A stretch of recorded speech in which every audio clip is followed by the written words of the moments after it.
UP police का दावा है कि संभल में अब हालात सामान्य हो गए हैं।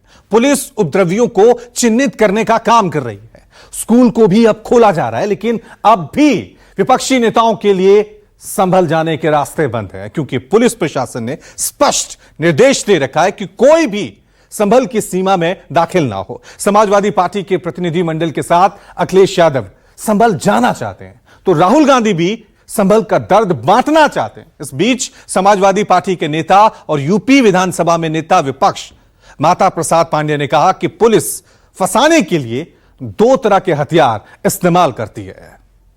जब ये गोली चलाने की बात करते हैं तो सरकारी बंदूक से गोली कम चलाते हैं। प्राइवेट हमने अपने आंख से देखा है, कई लोग अपने प्राइवेट असलहे जो रखते हैं वो भी लेके पुलिस वाले चलते हैं, इसलिए उसका प्रयोग नहीं करते, क्योंकि उसमें ये फंस जाएंगे। सरकारी गोली बरामद हो जाएगी, सरकारी बंदूक बरामद हो जाएगी, पता चल जाएगा, तो इसमें सीधे मुलजिम बन जाएंगे। अगर इस तरह से अन्य उससे होता है, और आप जानते हो थानों में तमाम प्रकार के कट्टे असलहे रखे रहते हैं। यूपी पुलिस पर नेता विपक्ष माता प्रसाद पांडे का गंभीर इल्जाम और समाजवादी पार्टी के प्रतिनिधि मंडल का संभल कूच की बेताबी। रविवार को हुई हिंसा को लेकर सुलगते संभल में बाजार से स्कूल तक सब कुछ बंद है, इंटरनेट भी बंद है, लेकिन विपक्ष संभल जाने की जिद पर अड़ा है और बीजेपी इस जिद को चुनावी हार की टीस बताने में जुटी है। काम सरकार ने किया है, जाने चली गई हैं। गम के साए में कैसे उत्सव मनाया जा सकता है? जहाँ जाने चली गई और न्याय नहीं मिल रहा है। तमाम हजारों लोगों को झूठे मुकदमे में फंसाया जा रहा है। वहाँ के सांसद, वहाँ के विधायक और उनके पुत्र पर झूठे मुकदमे लगाए रहे हैं। विपक्ष न जाए वहाँ पर जो लोग परेशानी और तकलीफ में हैं, उनकी बात न सुन पाए, इसलिए इंटरनेट बंद है।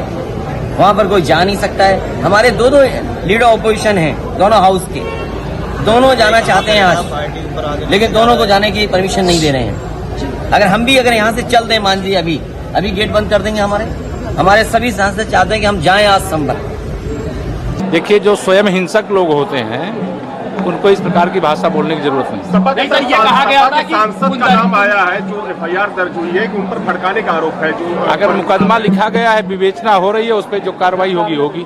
केवल दिखावा करता है। संविधान को इन लोगों ने कभी नहीं माना। विपक्ष ने बाबा साहब भीमराव अम्बेडकर के संविधान को हमेशा इन लोगों ने इग्नोर किया है। भारतीय जनता पार्टी माननीय मोदी जी के नेतृत्व में संविधान के तहत लोगों के जीवन स्तर को ऊपर उठाने के लिए काम कर रहे हैं। हम लोग प्रयास करेंगे, नहीं आज नहीं जाने देंगे तो कल जाएंगे, कल नहीं जाने देंगे तो परसों जाएंगे जरूर। मतलब ये है कि वहाँ जाकर के लोगों से असलियत मालूम पड़ेगी, लोगों से मुलाकात करने, और हम लोगों को जाने से स्थिति सामान्य होगी। लोगों को समझाएंगे, क्योंकि लोग तो 5 लोग तो मारे गए, कई लोगों को गोलियां लगी हैं, तो उसको थोड़ा सा उनके मरहम लगाना, उनके पास जाना, उनसे सुनना, सारे लोगों की बात सुनना, असलियत पता करना कि आखिर ये क्यों हुआ। वाली घटना भी है। कहीं ना कहीं ये भाजपा भारतीय जनता पार्टी वाले लोग नहीं चाहते हैं कि अब देश संविधान से चले, इसीलिए आज हम अंदर नहीं गए हैं, लेकिन हमने आज संविधान की जो शपथ है वो हमने ली है ऑफिस में। लेकिन संभल की घटना को लेकर ये तो कहा जा रहा है कि लगातार कार्रवाई हो रही है, पुलिस पूरे एक्शन मोड में, उसके बाद भी क्यों आरोप प्रत्यारोप का दौर चल रहा है? पुलिस एक्शन मोड में है, लेकिन पुलिस तो सही में जिम्मेदार है, क्योंकि प्रशासन खुद ही जिम्मेदार है इस पूरी घटना का।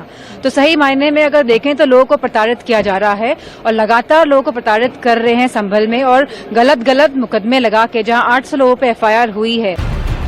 समाजवादी पार्टी की तरह कांग्रेस भी संभल को लेकर सत्ता पर आक्रामक है। लोकसभा में विपक्ष के नेता राहुल गांधी का भी संभल दौरे का कार्यक्रम तय हो चुका है। हालांकि कांग्रेस का आरोप है कि बीजेपी और यूपी सरकार प्रशासन की आड़ में विपक्ष का रास्ता रोक रही है, संभल का सच छिपाने की कोशिश कर रही है। संभल और वो एक डेलीगेशन लेके वो भी गए हैं, तो कांग्रेस पार्टी का भी डेलीगेशन संभल गया होगा। राहुल गांधी चले गए संभल? हाँ, वो चले गए। तो कब मिलेंगे पीड़ितों से, कितने बजे का? आज गए हैं, आज अभी रवाना ही पार्लियामेंट से वहीं गए हैं। देखिए, हम लोग संभल के अंदर जो हुआ है, सीधे हत्याएं हुई हैं। संभल में सीधे गोली मारी है पुलिस ने। अभी मेरी नेता प्रतिपक्ष माननीय राहुल गांधी जी से, हमारे नेता राहुल जी से बात हुई थी, और राहुल जी ने कहा है कि मैं संभल जाऊंगा। कब का कार्यक्रम बन रहा है? अभी का तुरंत कार्यक्रम बनेगा, कल या परसों में कभी भी जल्द कार्यक्रम बनेगा और राहुल जी जाएंगे। यूपी पुलिस का कहना है कि संभल के हालात अब सामान्य हो रहे हैं, लेकिन विपक्षी दलों का कहना है कि संभल की घटना को लेकर विपक्ष खामोश नहीं रहेगा। पुलिस और प्रशासन के झूठ को संसद से सड़क तक बेनकाब करेगा। बीजेपी की नफरती राजनीति का भी पर्दाफाश करेगा। Bureau report, news 24।